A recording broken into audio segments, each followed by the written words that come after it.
নমস্কার বন্ধুরা, গল্পের হাটে আপনাদের সকলকে স্বাগত জানাই।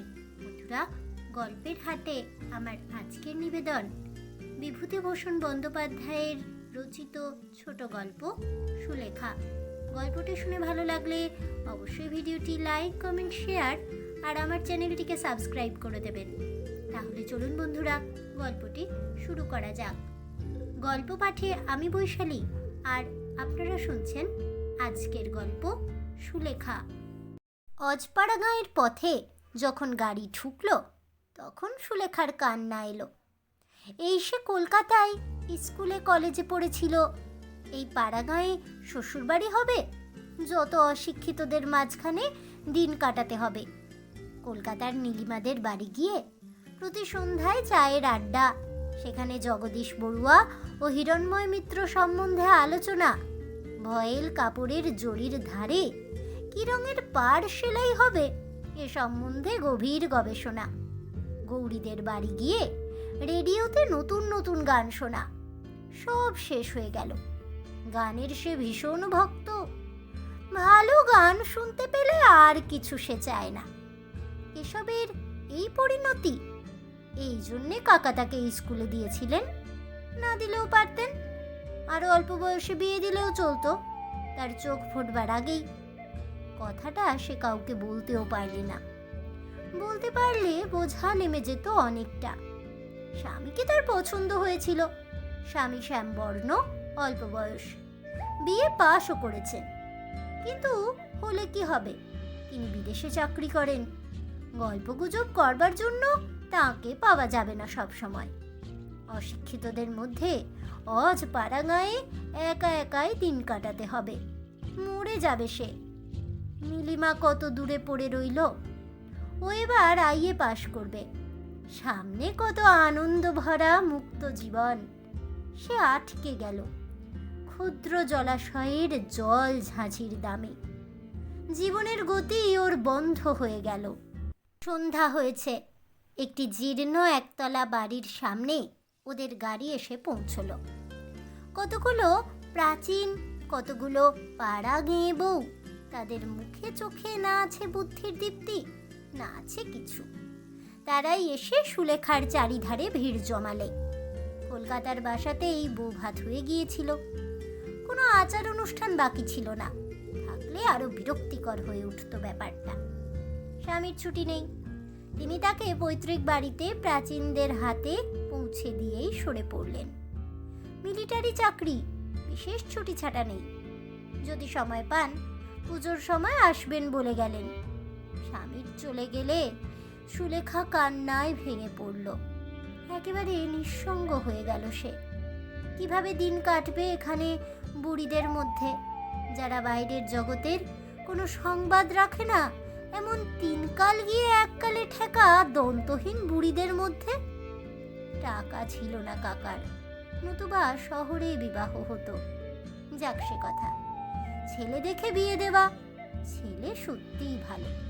স্বামীকে সে খুব পছন্দ করে। ভালো ছেলে, পাশ করা, স্বাস্থ্যবান। গ্রামের বাড়ি জীর্ণ বটে, কিন্তু বেশ বড়।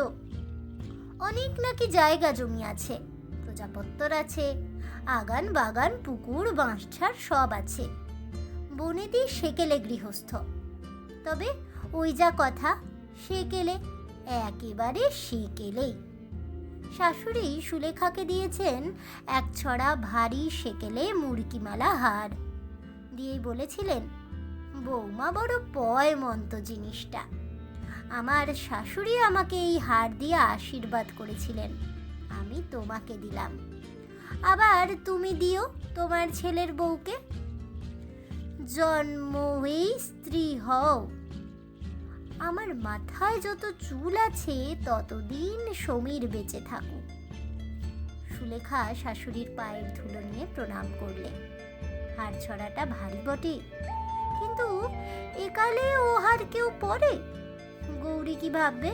কলেজের অনুদি কি ভাববে যদি ও আজ মুরকিমালা হার গলায় দিয়ে কলকাতায় গিয়ে হাজির হয়? দিন 5-6 কেটে গেল। সুলেখাকে ভোরে উঠে কাজকর্মে বড়জা নীরদাকে সাহায্য করতে হয়। বেশি নতুন বউ বলে এখনো কাজের ভার তেমন ঘাড়ে চাপেনি, কিন্তু নীরদাকে দিয়ে সে বুঝতে পারে এ সংসারে পুরনো বউ হয়ে গেলে কি ধরনের খাটুনিটা আশা করা যায়। নীরদা উদয়াস্ত খাটে, টিন টিন ধান সেদ্ধ করে, বোঝা বোঝা খাড় কাচে, খই মুড়ি ভাজে, দুবেলা রান্না করতে আসে। এখন ওরা এক বেলার ভার সুলেখার উপর চাপিয়ে দিতে চেষ্টায় আছে বোধহয়। নিতান্ত চক্ষু লজ্জায় বলছে না। সুলেখা রাঁধতে জানে না যে তা নয়, কিন্তু গেঁয়ো রান্না, চচ্চড়ি, শুক্তুনি, মোচার ঘন্ট, ঝালের ঝোল, বড়ির টক, এসব সে রাঁধতেই জানে না। তাছাড়া ভালোও লাগে না এসব তার।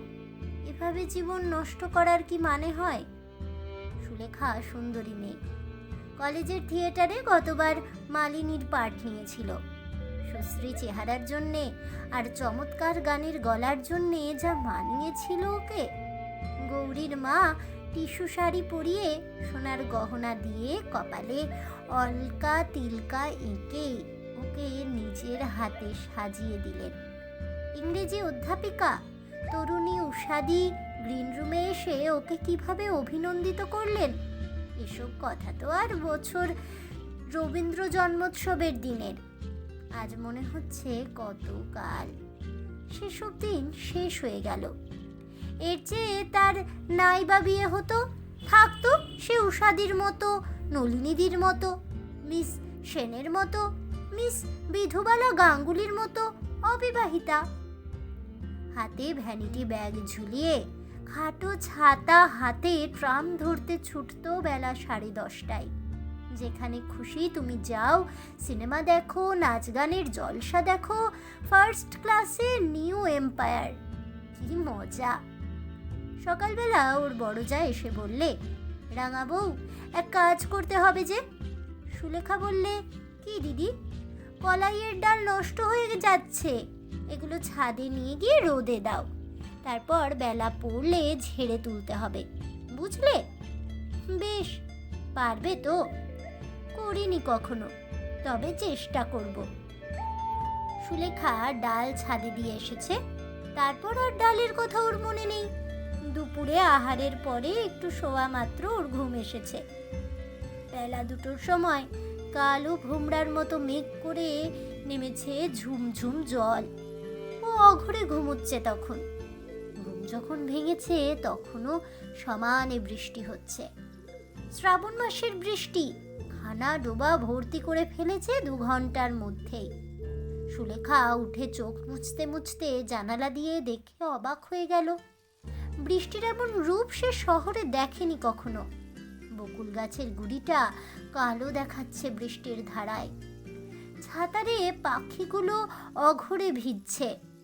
এ যেন রবীন্দ্রনাথের সেই কবিতার কথা মনে এনে দেয়। এদের কোনো ব্যবস্থা নেই। এই সময় খেতে হয় গরম গরম চা।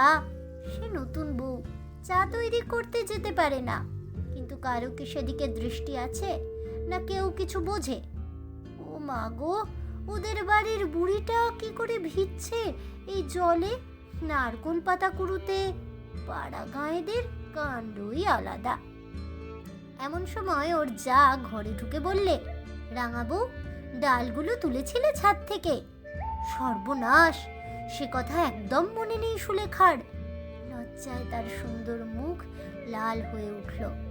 অপ্রতিভ সুরে বলল, ওই যা, সে কথা মনেই নেই দিদি, এক্ষুনি আমি যাচ্ছি ছাদে। লজ্জায় সুলেখার মনে হচ্ছিল যে মাথা কুটে মরে। এইসব অশিক্ষিতার দল তাকে কিরকম আনাড়ি না মনে করছে। তাকে স্মার্ট বলে সবাই জানতো কলেজে। সুলেখা ধর্মড় করে উঠে ছুট দিল ছাদের দিকে। ওর যা সস্নেহে ওর দিকে চেয়ে বললেন, ছুটতে হবে না রাঙাবো, বসো বসো। বুঝবো কি দিদি, ডাল যে ভিজে নষ্ট হয়ে গেল। সে কি এখনো ছাদে আছে ভাই? তুমি ঘুমোচ্ছিলে যখন বৃষ্টি এলো, সে আমি তুলে আনলুম যে। কৃতজ্ঞতায় সুলেখার সুন্দর চোখের দৃষ্টি বিনত হয়ে এলো।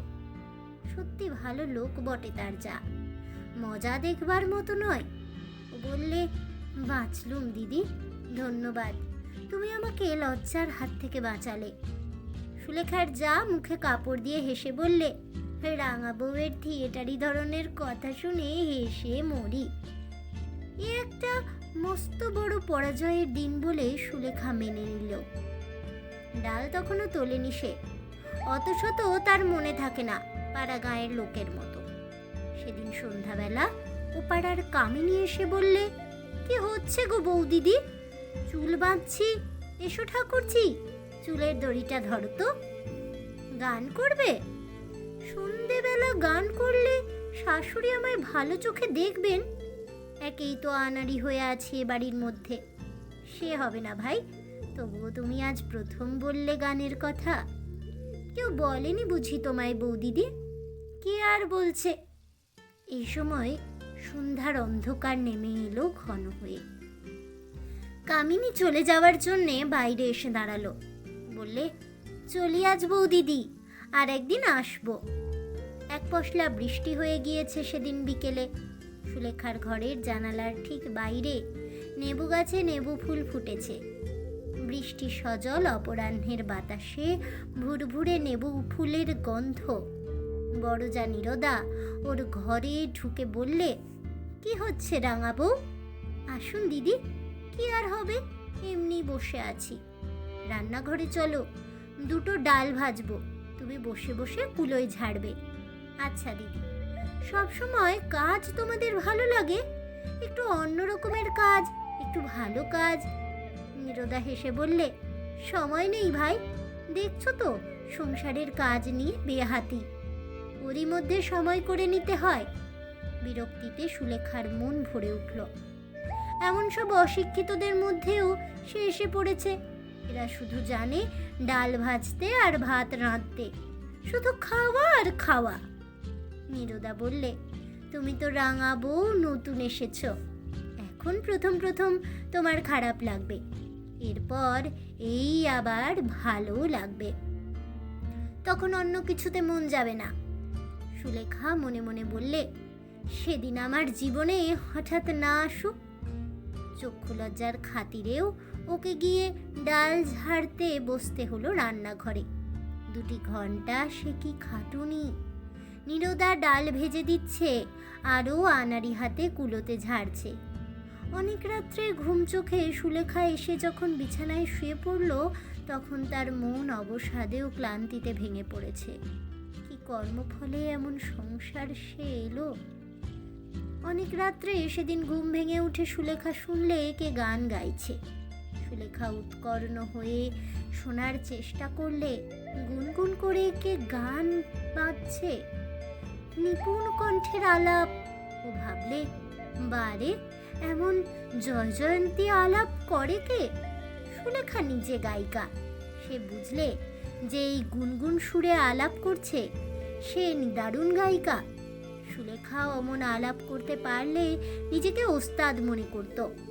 কিন্তু এও কি সম্ভব? এখানে কে গান গাইবে এমন? সুলেখা আরো শোনার জন্য বাইরে এসে দাঁড়ালো। সে সময় গানও হঠাৎ বন্ধ হয়ে গেল।